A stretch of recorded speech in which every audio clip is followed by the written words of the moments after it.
का तो अपनी जर्नी बता दी, बट अपने छोटे भाइयों के लिए जो भी फर्स्ट ईयर में आने वाले हैं, जो मैकेनिकल ब्रांच, जैसे कुछ लोग होते हैं विद इंटरेस्ट लेते हैं मैकेनिकल ब्रांच, और कुछ होते हैं मतलब नहीं मिलती तब मैकेनिकल ले लेते हैं, तो उनके लिए, और जो कॉलेज में अभी मैकेनिकल में हैं, जैसे मैकेनिकल में आने के बाद बंदा एकदम बंदी भी नहीं होती और काफ़ी कुछ होता है जैसे सुनने को मिलता है अदर ब्रांच वालों से, काफ़ी कुछ रिग्रेट फील होता है बंदे को, और पढ़ना भी ज़्यादा, बंदी भी नहीं, टीचर भी डंडा किए सब कुछ।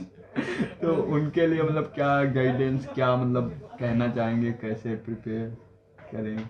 अब मैं इसका आंसर ऐसे देना चाहूँगा। पहले आपने जैसे 3 पार्ट में सवाल को पूछा है कि जो आने वाले हैं, ठीक है, जिनका एक जो आने वाले हैं जिनका इंटरेस्ट है, जो इंटरेस्ट के बिना जिनकी रैंक नहीं है वो घुस जाएंगे मैकेनिकल में। तीसरे बंदे जो अभी कर रहे हैं, तो मैं आंसर तीसरे से शुरू करूँगा कि जो कर रहे हैं। अब जो कर रहे हैं उसमें ये दोनों आगे होंगे, एक इंटरेस्ट वाला कर रहा है और एक बिना इंटरेस्ट के कर रहा है, ठीक है। तो अब जो इंटरेस्ट से कर रहा है तो उसके लिए तो मैं ये कहूँगा कि जो कोर सब्जेक्ट्स हैं, जैसे आपके सोम हो गया, टॉम हो गया, मैकेनिकल परस्पेक्टिव बता रहा हूँ, आपके कोर सब्जेक्ट्स उसके बेसिक्स आपके बिल्कुल क्लियर होने चाहिए। हाँ तो भैया स्वागत है आपका। भैया बोले या सर? जो इच्छा करे, जैसा तुमको सही लगे। ठीक है भैया बोल के स्टार्ट करते हैं। हाँ तो भैया जी, कौन से ईयर में आप पास आउट हैं? सबसे पहले तो बताना चाहूँगा कि मेरा नाम ऋषभ है।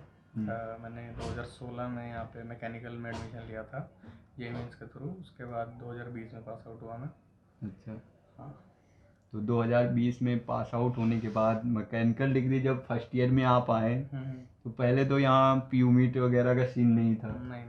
तो एक रिग्रेट सा नहीं हुआ कि बंदी भी नहीं है, मैकेनिकल ब्रांच भी, फिर उसके बाद क्या करना है लाइफ में? तो अभी तुम्हें क्या होता मेरी बंदी नहीं थी। मतलब ठीक है, पता नहीं, कुछ भी हो जैसे सकता है। मैकेनिकल तो ऐसा था कि उस टाइम पे आपने जैसे बताया कि पीयू मीट नहीं था, तो उसमें ये था कि हमारे जो ग्रेड्स होते थे उसके बेसिस पे इंटरनल स्लाइडिंग होती थी, डिपेंड्स अपॉन कि आप जिस ब्रांच में स्लाइड करना चाहते हो वहाँ पे सीट्स आपके कोटे में अवेलेबल है कि नहीं है। अच्छा। तो ये होता था। बाकी हम जब आए, तो जब हम कॉलेज में एंटर करते हैं तो हमारा जो पर्सपेक्टिव होता है, फिर हमारा जो सपना होता है वो बहुत अलग होता था। मेरा ज्वाइन करना था, मैं आर्म फोर्सेज में जाऊँगा, और मैं मैकेनिकल तो ऐसे ही कर रहा हूँ बस मज़े के लिए। तो मैकेनिकल में जब आ गए, फिर मतलब ये नहीं लगा कि CSIT ब्रांच में जाना चाहिए, चेंज कराने की कोशिश किया आपने? अब चेंज कराने की कोशिश मेरा तो ये था कि नहीं, इसमें बस एडमिशन ले लिया है अपना, बस खाली ग्रेजुएशन हो जाएगी। चेंज कराने की कोशिश मैंने इसलिए नहीं की, क्योंकि जो ज़्यादातर हम देखते हैं, पेरेंट्स, हमारा ओल्डर जनरेशन है, वो बोलता है कि ये इलेक्ट्रिकल मैकेनिकल जो है वो एवरग्रीन ब्रांच है। अगर आप इसमें शॉर्ट टाइम में कुछ नहीं होता है तो लॉन्ग रन में आपका कुछ ना कुछ अच्छा हो ही जाएगा। सरकारी नौकरी ज़्यादातर इसी में ही आती है, सिविल, इलेक्ट्रिकल, मैकेनिकल में। अगर आपकी जॉब इसमें नहीं लगती है तो आप सरकारी के लिए ट्राई कर सकते हो। इसीलिए तो फिर मैंने कंटिन्यू किया उसके अंदर मैकेनिकल के लिए। प्लस यहाँ पे कुछ हो भी नहीं सकता था, तो फिर मैंने कहा कि दोबारा जेई मेंस देने से अच्छा है कि अब जो चल रहा है वो चलने देते हैं। अच्छा। तो मैकेनिकल में यहाँ कुछ नहीं हो सकता था, ये सारा कुछ तो ठीक है, बट जैसे स्कूल लाइफ में बंदियों से थोड़ा कट के रहे आप, फिर कॉलेज में तो एक्सपेक्टेशन तो होंगे, मूवी में देखा होगा जैसे 3 इडियट्स में ग्रुप रहता है, बंदियाँ साथ में होती हैं, तो ऐसे एक्सपेक्टेशन थे, तो ऐसा नहीं मिला या मिला क्या? मिला, 3 इडियट्स वाला मिला। 3 लोग थे, 3 इडियट थे, लेकिन करीना कपूर नहीं थी। तो ये हुआ हमारे साथ। शाम घूमे, खूब मज़े किए। ऐसा था कि मैकेनिकल से थे, कभी किसी लड़की से इंटरेक्शन हुई नहीं थी।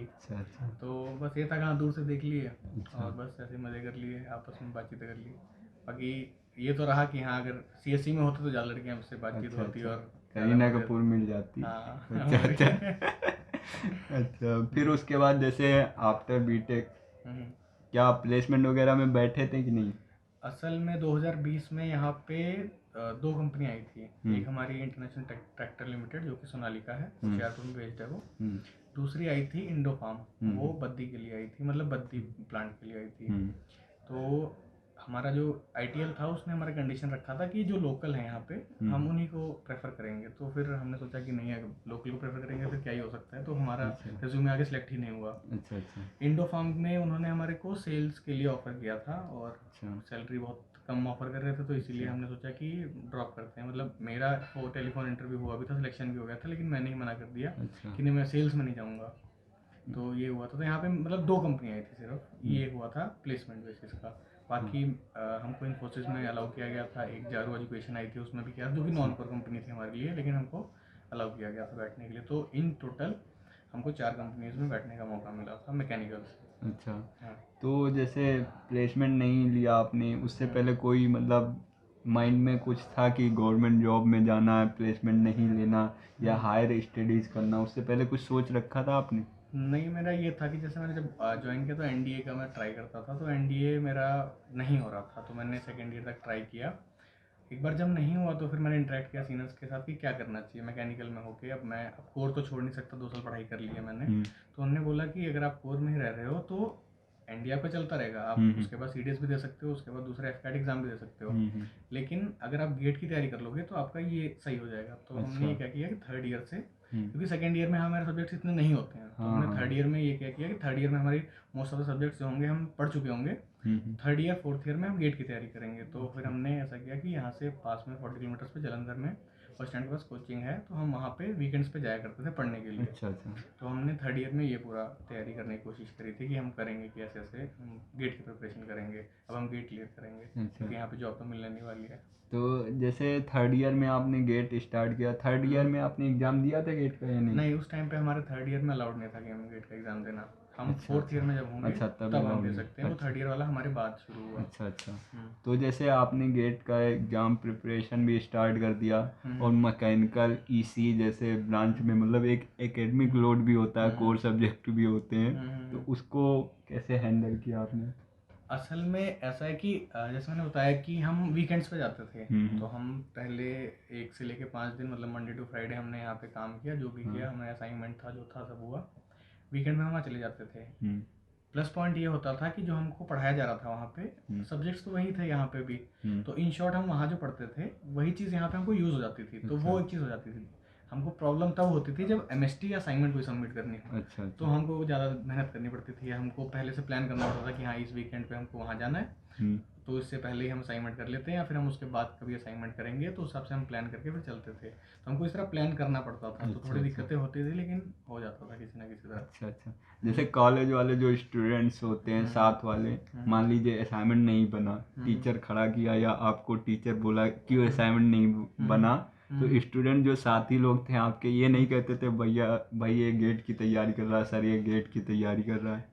नहीं, हमने ये कोशिश करी थी कि हमने बहुत मिनिमम लोगों को पता लगने दिया कि हम गेट की तैयारी करते हैं, और प्लस हम वीकेंड्स पे जाते थे तो इतना कोई ध्यान नहीं देता कि हाँ ये गेट की तैयारी कर रहे हैं, तो वो बहुत साइलेंट था और हम अफेक्ट नहीं होने देते थे, ट्राई करते थे, क्योंकि एट द एंड कि हमने ग्रेजुएशन में क्या किया कितना नहीं किया वो हमारे पॉइंटर से ही पता चलेगा। हम चाहे जितना अच्छा पढ़ते रहे, अगर हमारे पॉइंटर्स नहीं आए हैं, अगर हमारे 5 पॉइंटर भी हैं 6 पॉइंटर हैं, तो हमने क्या किया, हम उसको डिफेंड नहीं कर पाएंगे। हाँ, तो वो सामने वाला वही समझेगा कि हाँ, उसने कि कुछ नहीं किया है। तो अगर आप 8 पॉइंटर मारने के बाद भी अगर कॉलेज में इधर उधर घूमते ही रहे हो तब भी कोई दिक्कत वाली बात नहीं है। हाँ, ये बात है।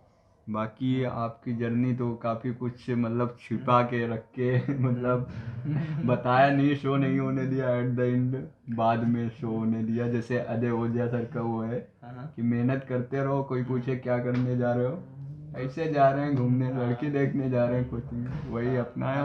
अवध ओझा का नाम लिया आपने शायद। हाँ, तो वो ऐसे था। ओझा सर। हाँ, तो हम वीकेंड पे घूमने ही जाते थे असल में, ऐसे करते थे, क्योंकि यहाँ कॉलेज में रहते थे, होशियारपुर में कुछ है नहीं करने को, तो चलो जलंधर देख आएंगे, जलंधर में क्या है वो देख आएंगे और साथ में पढ़ भी आएंगे। हाँ, वैसे रात भर दिन भर हम क्या करते मोबाइल चलाते लैपटॉप देखते, तो वहाँ चले जाते थे, ऐसा हुआ। फिर उसके बाद गेट जो आपका था फर्स्ट अटेम्प्ट में ही हो गया? नहीं, फर्स्ट अटेम्प्ट में बताना चाहूँगा कि हमको कोई डायरेक्शन तो मिली नहीं थी कि हमको गेट की प्रिपरेशन कैसे करनी है, तो हम जो जैसे हमको बोला जा रहा था, जैसे हम परसीव कर रहे थे, चल रहे थे उस तरह, जो गेट में पढ़ाया गया हमने पढ़ा, एक सब्जेक्ट साइड हुआ, दूसरा सब्जेक्ट आया हमने किया, साइड किया।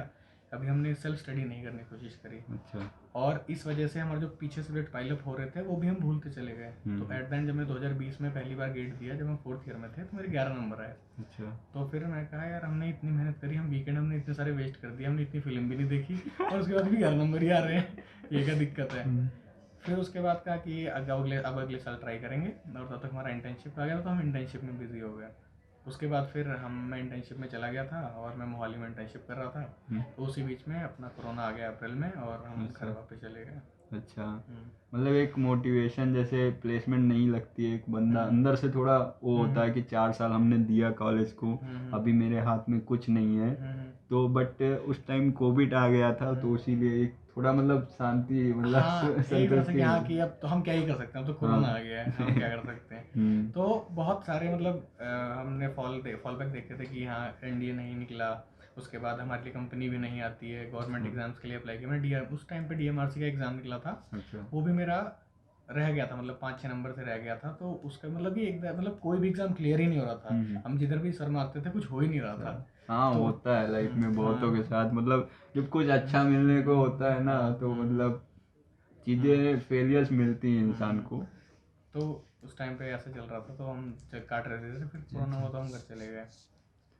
फिर उसके बाद क्वालिफाई हुआ, गेट कौन सी ईयर में आपका क्वालिफाई हुआ? तो फिर जब बताया मैंने, जब कोरोना लग गया था तो अब करने को कुछ नहीं था, तो अब हम करें तो करें क्या। अच्छा। ठीक है, तो हमने क्या किया, यूट्यूब पे देखे वीडियोस। क्या वीडियोस देखे हमने, जो हम कोचिंग में पढ़ते थे, कोचिंग में ऐसा होता है कि पेज जो होती है वो टीचर डिसाइड करता है, टीचर तो आगे बैठने वाला बच्चा डिसाइड करता है कि किस पेज से क्लास चलेगी। अब कंट्रोल मेरे हाथ में था, यूट्यूब पे मैं वीडियो देख सकता हूँ, और जो मुझे समझ नहीं आएगा वो मैं फिर से देख सकता हूँ, जो चीज़ वर्ड नहीं समझ आया उसको गूगल कर सकता हूँ उसी टाइम पे, फिर वापस आ सकता हूँ। तो मैंने अपना जो स्टडी किया अपने पेज से किया। तो मैंने 16 अप्रैल 2020 से अपना गेट का अपने दम, मतलब अपने ऊपर जिम्मेदारी लेके कि नहीं अब मैं करूँगा, टीचर ने जो कराया कराया, बहुत अच्छी बात, मेरे थोड़ा बेसिक्स क्लियर हो गए, अब मैं शुरू करूँगा कैसे करना है। तो फिर मैंने शुरू किया, और फिर मैंने यूट्यूब मतलब अपना प्रॉपर नोट्स बनाए। अब मैं यूट्यूब पे देखता था कि गेट की तैयारी कैसे करें, ठीक है ना, तो वहाँ से एक गाइडेंस मिली मुझे, और सेल्फ ढूंढा कि कैसे करनी चाहिए, कि हाँ हमारे जो पुराने सब्जेक्ट हैं उसको रिवाइज करते रहना चाहिए, कि नहीं तो हम भूल जाते हैं, जो हमने टॉपिक पढ़ा उसके क्वेश्चन उसी टाइम लगा लेने चाहिए, नहीं तो हमारे कंसेप्ट क्लियर नहीं होते हैं। तो ऐसे ऐसे करके तैयारी मैंने शुरू करी।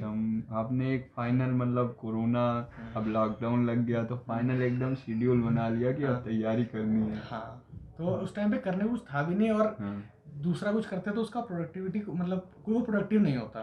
तो क्या किया जाए, तो यही करते, क्योंकि 4 साल बीत गए, हमारा डिग्री खत्म हो गया, और हाथ में क्या है, कुछ नहीं है। तो अब कुछ करना पड़ेगा, क्योंकि एक वो करो या मरो वाली स्थिति हो गई थी कि नहीं 4 साल बीत गए, सवाल पूछेंगे कि 4 साल मैकेनिकल की आप क्या है, क्या कर रहे हो, तो क्या किया जाएगा।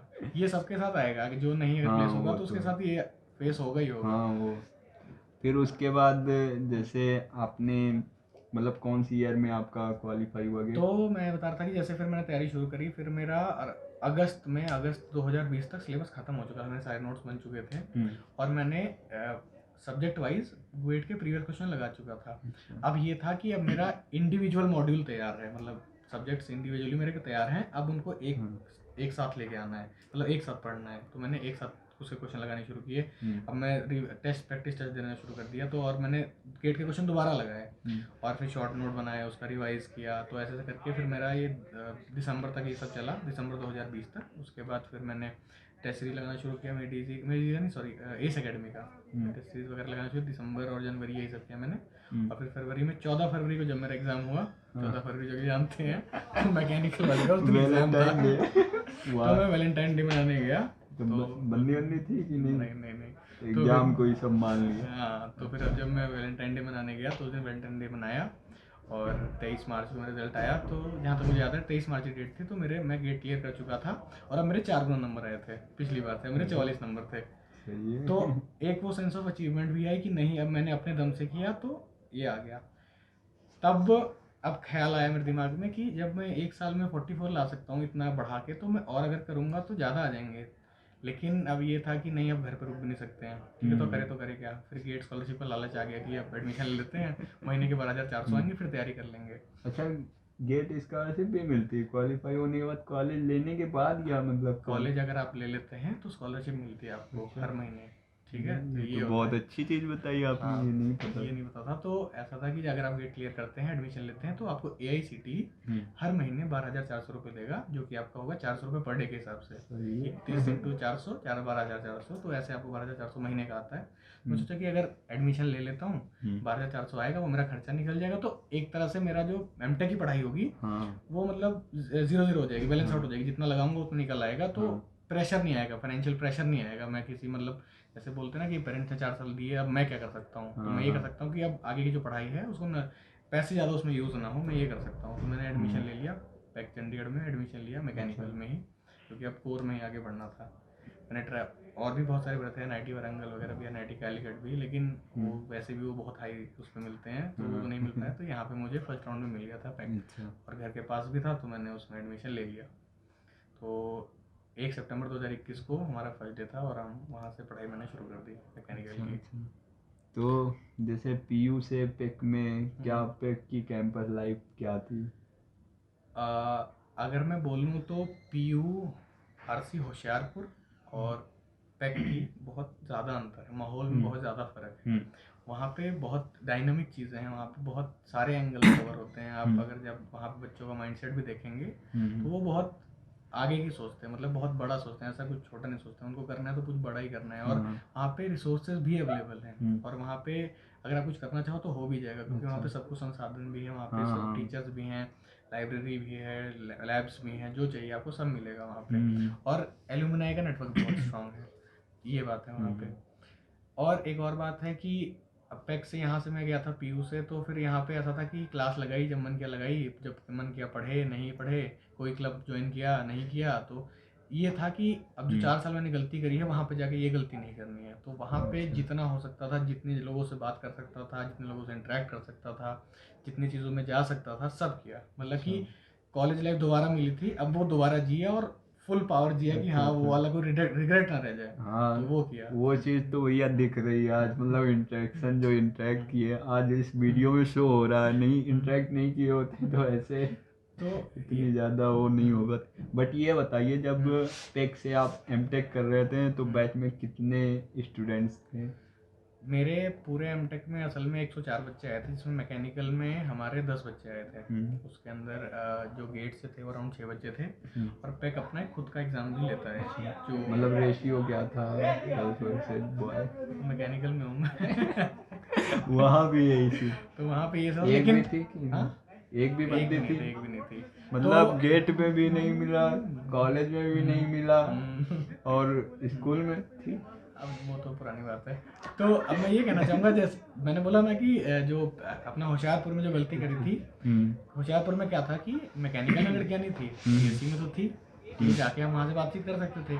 वहाँ क्या किया कि वहाँ पे मैकेनिकल में नहीं थी, चलो कोई दिक्कत नहीं, बाकी ब्रांचेस में है, कर लेते हैं बातचीत, क्या दिक्कत है, अपना जो भी है। अच्छा, हाँ, लड़की बातचीत करना तो आएगा, कम से कम लड़कियों से बात करना तो सीखेंगे। अच्छा, एक्सप्लोर कर रहे थे केवल कि मतलब कोशिश भी कर रहे थे? नहीं कोशिश कुछ नहीं, क्योंकि एक टाइम पे समझ आ गया था कि अब हम उस फेज से निकल चुके थे कि नहीं, अब जो हो गया वो, अब अगर कुछ करना है तो टाइम लगेगा। सबसे पहले जॉब लेनी, पैसे कमाने, फिर कुछ उसके बाद जो होगा देखा जाएगा। क्योंकि वो भी एक टास्क है, वो आपका टाइम, एनर्जी सब कुछ लेता है। तो अगर आप उसमें वो अपनी एनर्जी टाइम इन्वेस्ट कर दोगे तो दूसरी जगह आप नहीं दे पाओगे। ये बात तो सही है। और फिर उसके बाद प्लेसमेंट के टाइम पे प्लेसमेंट, तो मैंने ये जैसा बताया कि वहाँ पे अब मैं फुल पावर तैयारी में लग गया था कि अब तो जो गलती हुई वो नहीं करनी, यहाँ पे अपॉर्चुनिटीज़ मिलेंगी और करनी है। तो वहाँ पे मैंने जितने सब्जेक्ट्स थे उसको मतलब कि एकदम होल हार्टेडली लिया, सबकी तैयारी अच्छे से की। नोट्स मैंने पहले दिन से बनाने शुरू कर दिए। ये नहीं करना कि हाँ दिन नोट्स बनाने पड़ने हैं, सब कुछ बनाया। लैब्स जो होती थी सारी लैब्स लगाई, जो लैब में काम मिला वो लैब का काम किया, अपने मन से भी एक्सप्लोर किया कि यूट्यूब पे वीडियो देख लिया, अच्छा इसको और कैसे कर सकते हैं, कैसे कर सकते हैं। तो वहाँ पे एक लर्निंग जो थी, लर्निंग कर्व अच्छा हुआ, मतलब कि वहाँ पे ज़्यादा सीखा मैंने। जो 4 साल में सीखना था, जो 4 साल में यहाँ सीखा था, वहाँ मैंने एक सेमेस्टर के अंदर मुझे ऐसा लगा कि ज़्यादा प्रोडक्टिव चीज़ मैंने वहाँ पे करी। और वहाँ पे 6 सब्जेक्ट्स में मैंने बहुत सारी नई चीज़ें सीखी और नए लोगों से इंटरेक्ट किया। वहाँ पे PhD स्कॉलर्स भी थे, उनसे भी बातचीत करी, हमारे MTech के सीनियर्स भी थे, उनसे भी इंटरेक्शन किया, तो उनसे भी गाइडेंस ली मैंने। तो इस हिसाब से फिर मैंने मतलब उनसे गाइडेंस लेते लेते ही धीरे धीरे आगे बढ़ता रहा मैं। जैसे मैंने फर्स्ट सेमेस्टर निकाला, सेकंड सेमेस्टर निकाला, तो ऐसा था कि अब मैंने वहाँ पे अच्छा होल्ड बना लिया था, और सारे सब्जेक्ट्स में अच्छा होल्ड था, और मैं सबसे ज़्यादा नंबर स्कोर कर रहा था। अच्छा। ऐसा तो फिर वो सेंस ऑफ अचीवमेंट भी आता कि हाँ नहीं मैं अच्छा कर रहा हूँ, और ऐसे अच्छे करते रहना है मुझे। तो ऐसा हुआ। तो हमारा फेब 2022 तक हमारा प्लेसमेंट शुरू होना चाहिए था, लेकिन कुछ कारणों से नहीं हो पाया। फिर हमारा जुलाई 2022 में शुरू हुआ, प्लेसमेंट शुरू हुई। तो ऐसा जैसा होता है कि सर्किटल की पहले शुरू होती है, सर्किटल मतलब CSC, EC, IT वगैरह की, मैकेनिकल की वैसे भी नहीं होती, तो हाँ। वहाँ पे कंपनीज आई हम्म। और CSC के और VLSI बच्चों के और दूसरे ब्रांचेस के उनके होने लगे, मैकेनिकल फिर से नहीं हो रहे थे। अच्छा। तो हम फिर से डिमोटिवेट हुए कि नहीं क्या होगा क्या होगा, लेकिन हमारे सीनियर्स ने हमको बताया कि नहीं, कुछ कंपनीज जो हैं जो बंधी हुई हैं, जो आएंगी ही आएंगी, आप उसमें फोकस करो और आप अपनी तैयारी करते रहो। बीच में ये हुआ था, मैंने बताना भूल गया, कि जब मैं गेट की तैयारी कर चुका था और गेट हमारा हो जाता है अपना फेब में और मेरा एडमिशन हुआ सितंबर में, तो उस बीच में मैं अपनी HPCL की तैयारी कर रहा था और उसमें एप्टीट्यूड आता था। तो ऐसा हुआ था कि मैंने एप्टीट्यूड की तैयारी अच्छे से कर ली थी, अब मेरा एप्टीट्यूड बहुत स्ट्रांग हो चुका था। अब एप्टीट्यूड मुझे कंपनी से बैठने टाइम डर नहीं था, तो एप्टीट्यूड तैयार था, मुझे सिर्फ टेक्निकल पढ़ना रह गया था। तो मैंने टेक्निकल की गेट में तैयारी कर रखी थी, एप्टीट्यूड का तब कर लिया था। तो मैं अब उसमें कंपनीज के इंटरव्यू में बैठने के लिए बिल्कुल रेडी था, बस मैं कोई कंपनी चाह रहा था कि कंपनी मिल जाए और हो जाए मेरा, ऐसा होता। मतलब वो अंदर ऐसे आग लगी हुई थी कि कोई कंपनी आ जाए, कोई कंपनी आ जाए, ऐसा हो गया था। क्योंकि अब यहाँ पे तो अपॉर्चुनिटी मिली नहीं, वहाँ पे मिल रही थी, मिलने वाली थी, तो वो थोड़ा ऐसा था। तो फाइनली मतलब फिर ऐसा हुआ कि कैंपस प्लेसमेंट में अगस्त में फिलिप्स आई, उसमें मेरा रेज्यूमे शॉर्टलिस्ट नहीं हुआ क्योंकि मेरी गलती थी, मैं रेज्यूमे बनाना नहीं सीखा था और रेज्यूमे गलत बना दिया था, गलत तरीके से बना दिया था, क्योंकि उसके भी बहुत सारे फैक्टर्स होते हैं जो HR आपके रेज्यूमे में देखता है। तो मैंने वो देखा कि मेरा इसमें सिलेक्ट क्यों नहीं हुआ। फिर मैंने स्टडी किया, 4-5 दोस्तों को दिखा कि रेज्यूमे देखो मेरा और देखो तुमको पसंद आ रहा है कि नहीं आ रहा है। तो उन्होंने बोला नहीं ये गलती है, इसमें ये है, इसमें ये है। फिर मैंने उसको रिव्यू किया और सही किया। उसके बाद फिर मैंने हेवल्स में अप्लाई किया, हेवल्स आई थी वहाँ पे, तो मैंने अप्लाई किया और मेरा रेज्यूमे सेलेक्ट हो गया, शायद उसमें रेज्यूमे शॉर्टलिस्ट थी। उसके बाद टेस्ट हुआ, टेस्ट में दोस्तों ने हेल्प करी और टेस्ट भी क्लियर हो गया। फिर इंटरव्यू हुआ और इंटरव्यू भी मतलब कि काफ़ी देर चला मेरा, अराउंड 1 घंटे के आसपास इंटरव्यू चला। और ऐसा था कि जब मैं पेक में एडमिशन लिया था तो एक माइंडसेट बना था कि प्रॉब्लम सॉल्विंग माइंडसेट रखना है अपना, कि कोई भी अगर प्रॉब्लम आ रही है तो उसको 4 तरफ से देखना है। और वो चीज़ मेरे को हेल्प करी इंटरव्यू के अंदर। क्योंकि वहाँ पे एक कोई प्रॉब्लम दी जाए, वहाँ पे आपका ये टेक्निकल नहीं पूछते हैं कि हाँ आप इसका फॉर्मूला बता दो या फिर इसकी डेफिनेशन बता दो। उसमें पूछते ये हैं कि ये प्रॉब्लम है, इसको आप कैसे सॉल्व करोगे। वो आपका माइंड सेट देखना चाहते हैं, आपका प्रॉब्लम सॉल्विंग कैसा अप्रोच है वो देखना चाहते हैं। तो वो मेरा बहुत हेल्प किया। तो उस वजह उससे फिर मेरा हेवल्स में हो गया और अभी मैं जनवरी में हेवल्स ज्वाइन कर लिया और अभी मैं हेवल्स में ज्वाइन कर रहा हूँ। अच्छा। मतलब अभी कंटिन्यू कर रहा हूँ। हेवल्स में कितना टाइम हो गया मतलब अभी तो मैंने जनवरी में ज्वाइन किया, तो अभी 3 महीने हुए मुझे और अभी मेरा एमटेक चल रहा है। जुलाई में एमटेक खत्म होगा मेरा। एमटेक भी नहीं खत्म हुआ, प्लेसमेंट भी? हाँ। वाह, कांग्रेचुलेशन। Thank you. तो अभी मेरा खत्म होगा, उसके बाद फिर मैं वहाँ पे, अभी मेरा एज अ इंटर्नशिप चल रहा है वो, उसके बाद फुल टाइम हो जाएगा वो। अच्छा। फुल टाइम कन्वर्ट हो जाएगा, कन्फर्म PPO टाइप्स जिसको बोलते हैं यहाँ पे ऐसे। तो वो है, तो उसके बाद हमारा वहाँ पे फुल टाइम शुरू हो जाएगा। और बता दूँ मैं कि काफ़ी अच्छे पैकेज से हुआ है, क्योंकि पेक में जो कंपनीज आई थी कोर ब्रांचेस में भी, वो मिनिमम 8 LPA पे ही आ रही थी। अच्छा। मिनिमम 8 कोर LPA पे मैकेनिकल के लिए। हाँ, मैकेनिकल का तो यही चीज़। तो 8 LPA से ऊपर आ रही थी, तो वो मेरा हो गया। आपका कितने? अब यही है 8 से ऊपर ही है। अच्छा। तो अराउंड 10-12 लगा लो। मतलब रिवील नहीं कर रहे हैं। हाँ। समझ रहे हो। तो हेवल्स में अभी प्लेस्ड हैं आप। फिर अभी मतलब जैसे लास्ट ईयर होता है तो कितने सेम से मतलब प्लेसमेंट है एमटेक में? मतलब लास्ट ईयर में होनी होती है या मतलब ऐसा होता है कि वहाँ पे जब मैं बताता हूँ आपको, जैसे एमटेक कर रहे हो अगर आप, तो एमटेक में आपको 2 सेमेस्टर पढ़ाई करनी होती है। और लास्ट का जो ईयर होता है, मतलब लास्ट के 2 सेमेस्टर, उसमें आप या तो थीसिस कर सकते हो या तो इंटर्नशिप कर सकते हो इंडस्ट्री के साथ जाके।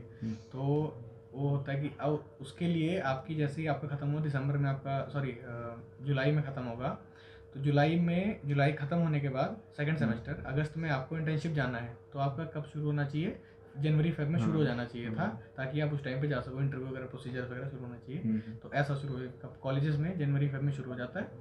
अगर आपको इंटर्नशिप करनी है सेकेंड ईयर से, तो आप अगस्त से ज्वाइन कर लेते हो वहाँ पे, अगर आपकी लग जाती है। तो अगर नहीं लगती है तो आप थीसिस कंटिन्यू करते रहते हो। और फिर आपके दिसंबर से ये दिसंबर एंड में जो आपका ईयर एंड होता है, फिर कंपनीज फुल टाइम के लिए आने लगती हैं आपके लिए, कि आपको हम इंटर्नशिप नहीं लेके जाएंगे, आप फुल टाइम लेके जाएंगे। इंटर्नशिप प्लस फुल टाइम नहीं, सिर्फ फुल टाइम। आप कॉलेज ख़त्म करके आप हमारे पास आओ, ज्वाइन करो, ऐसा होता है। तो अभी आप सारा कुछ सीन हो गया, मतलब जैसे आपका तो अपनी जर्नी बता दी, बट अपने छोटे भाइयों के लिए जो अभी फर्स्ट ईयर में आने वाले हैं, जो मैकेनिकल ब्रांच, जैसे कुछ लोग होते हैं विद इंटरेस्ट लेते हैं मैकेनिकल ब्रांच, और कुछ होते हैं मतलब नहीं मिलती तब मैकेनिकल ले लेते हैं, तो उनके लिए, और जो कॉलेज में अभी मैकेनिकल में हैं, जैसे मैकेनिकल में आने के बाद बंदा एकदम बंदी भी नहीं होती और काफ़ी कुछ होता है जैसे सुनने को मिलता है अदर ब्रांच वालों से, काफ़ी कुछ रिग्रेट फील होता है बंदे को, और पढ़ना भी ज़्यादा, बंदी भी नहीं, टीचर भी डंडा किए सब कुछ